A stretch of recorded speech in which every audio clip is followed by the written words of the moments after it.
ngiyayibongela kunina nonke ma-South African amahle. Mina ngangithanda kube nje ngisafunda ugrade R.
Hello everyone, welcome back to Sunday Live Chain. Thank you so much guys for tuning in. Well guys, I'm back again with the Mzansi celebrity stories and I'm like guys ikhuluma ke ngephathi kancane.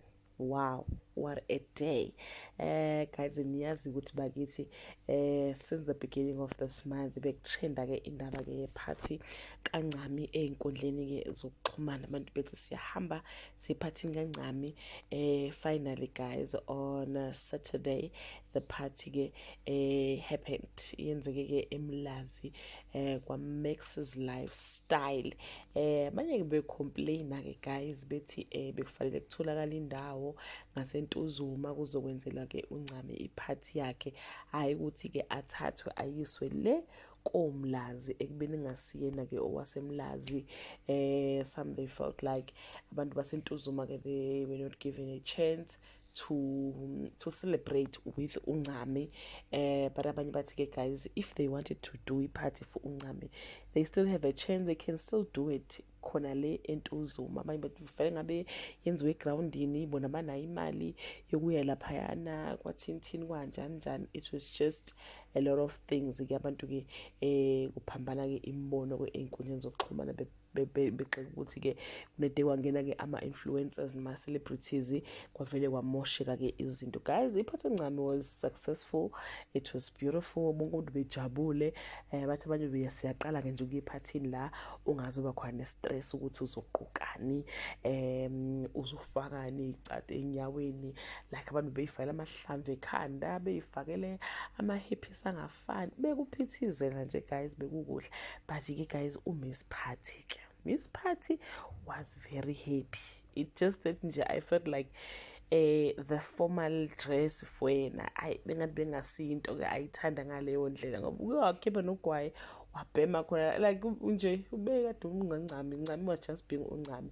Abanye ngeinkundleni zokuxhumana kuma comment bathi ke bafise ngazuthi ke uncami angathola ke usizo esimweni ke abhekene naso ngoba kuyacaca guys ukuthi akagula uncami, but ke she's an addict. Angazi ukuthi uyabhema or utshwala kuphela yini, but ke abanye basho njalo bathi ke engathi ke angatholela ke usizo kulesimo ke sakhe. Guys, we are hoping for the best ke guys, and yazini yo nilenze iqiniso abantu base KZN nilenze iqiniso for uncame, bamtheli ifinish abantu into zokuqhoka and everything, bamupha imali.